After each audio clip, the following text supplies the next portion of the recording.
Just over 48 years ago, on May 25th, 1977, a film was released in theaters that would eventually transform not only the film industry, but pop culture as we knew it for many decades following.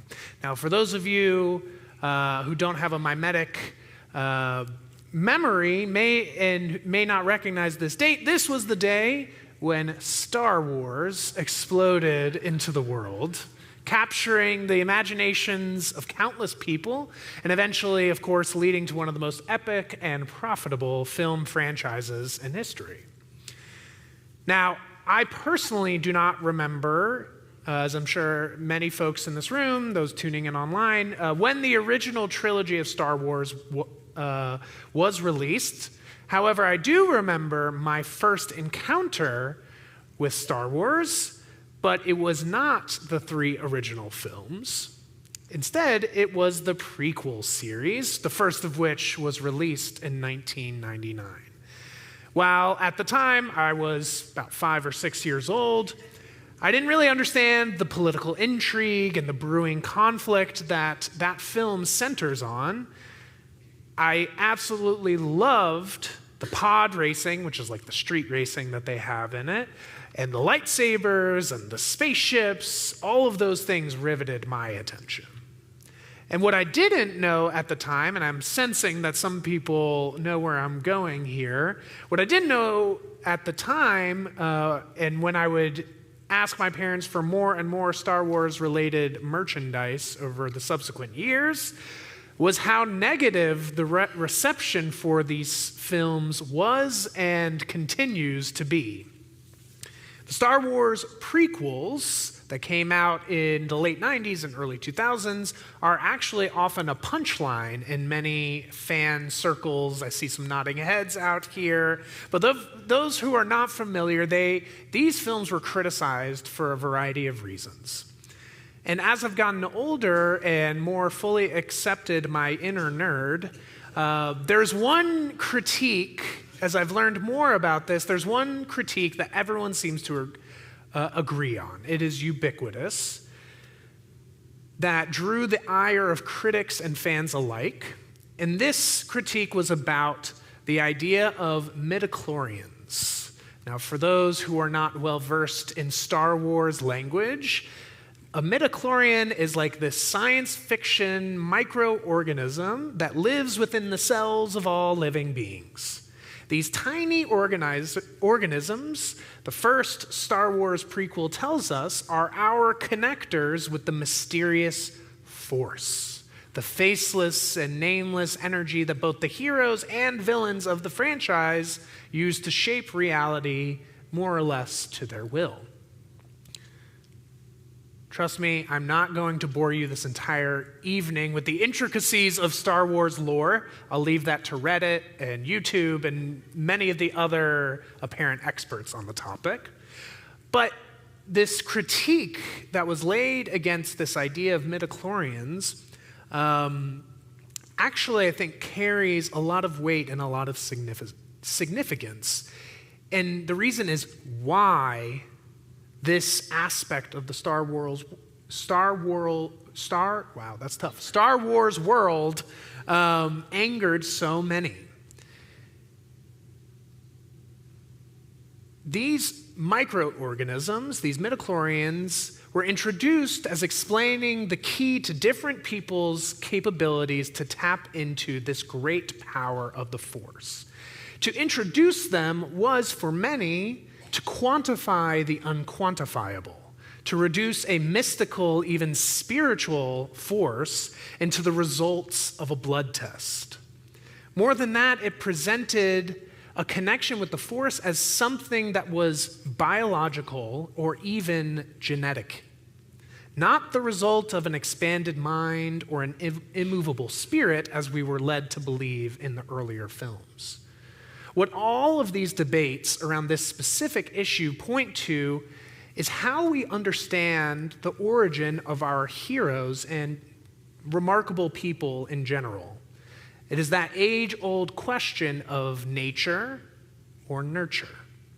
Does a person's capacity for greatness purely depend on genetics, particular physical attributes, or instead is it their willpower and their dedication to achieving their goals? This is a question that so many stories that have heroes seek to address in various ways, and our Jewish story is no different. We could ask this exact same question about our matriarchs and patriarchs.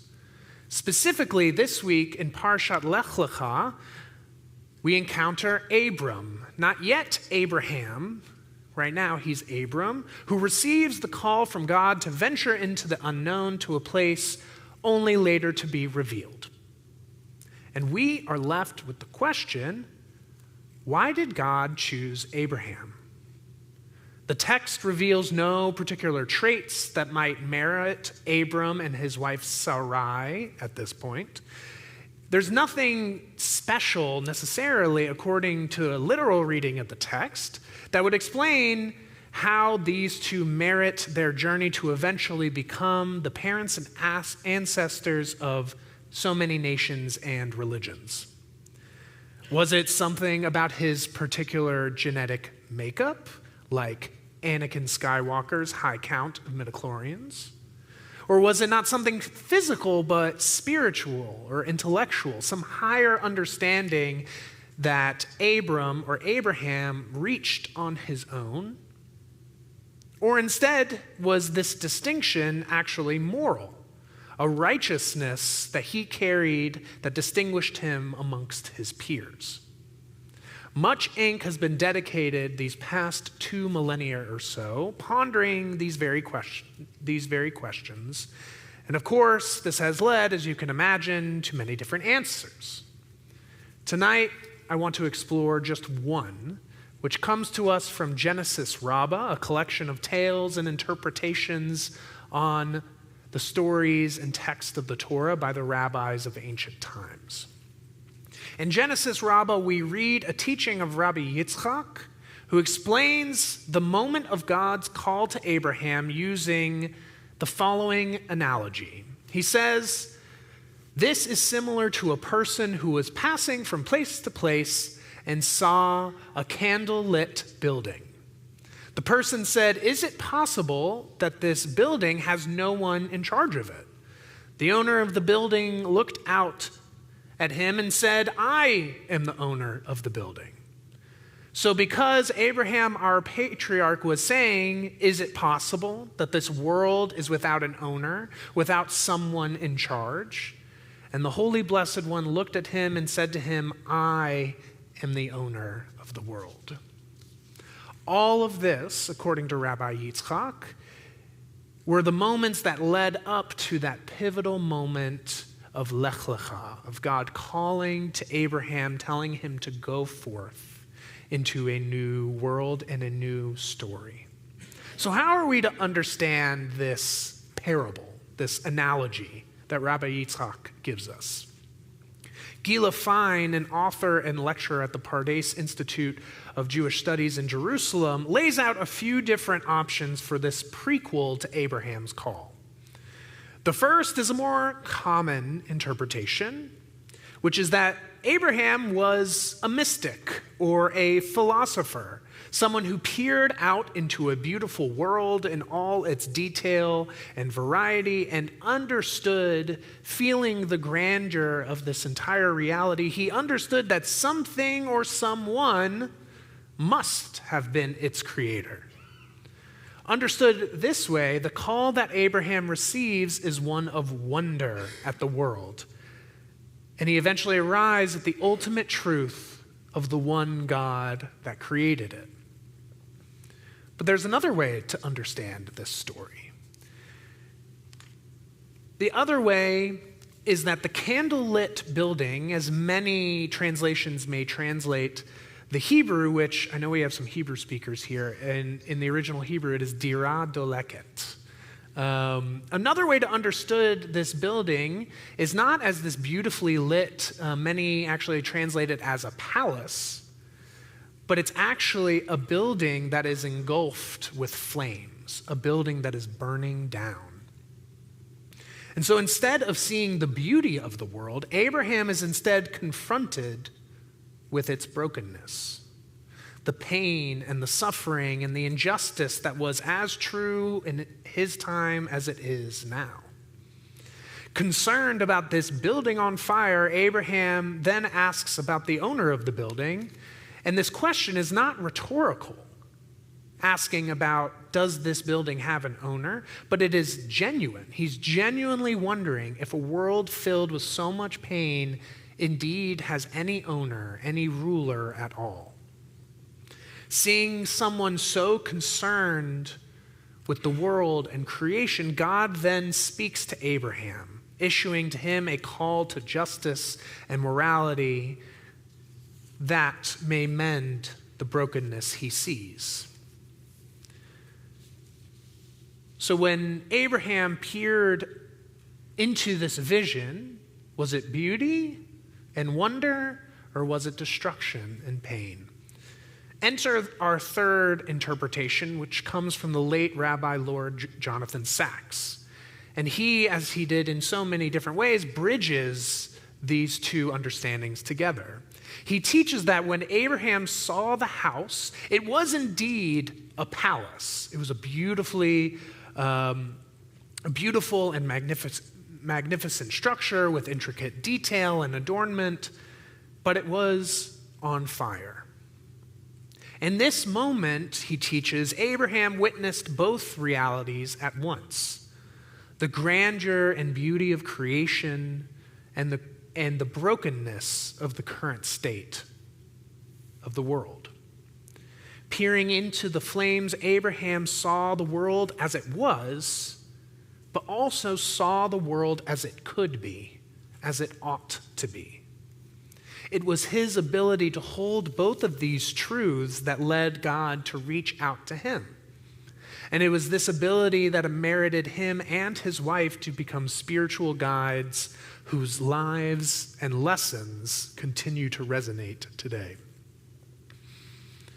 Me personally, I don't believe that Abraham held some special ability, some unique genetic code or midichlorian count that enabled him to see a truth that no one else could. No. What made Abraham special was his ability to envision a better world, a better reality when he was confronted with tragedy and destruction. Abraham's superpower was his ability to see the brokenness, truly see it, but not to succumb to despair or to apathy. And perhaps most importantly, what made Abraham and Sarah special was their willingness to hear the call that was issued to them. I believe that at some point in each of our lives, we hear a call, a similar call to the one our ancestors heard, a call to action, a call to justice, a moment when the world seems to shout out to us that it needs us. And part of attuning ourselves to being able to hear that call when it comes is by modeling ourselves after Abraham, by being able to confront and to see the harsh realities of our world while also maintaining our visions for what a better world might look like. It is precisely this capacity for balancing dreams and reality, brokenness and wholeness, a beautiful palace that is set ablaze. This is the ability that we have inherited from our ancestors. Even when hope has seemed lost, our people have found a way to keep it alive. Not by ignoring the pain and sadness of our world, but by holding tight to those dreams of a better one. Abraham was special because he looked with curiosity and listened with attentiveness. And on this Shabbat and in this coming week, my hope is that we can learn this from our sacred ancestor: to look and see with curiosity, to listen attentively. For it is only then can we hear our own call of Lech Lecha, our own call to go, to act, to do, and to be a blessing. This is not something reserved for the elite or the initiated or the genetically gifted. It is something that can happen to any of us. All we need to do is to look and to listen. Shabbat Shalom.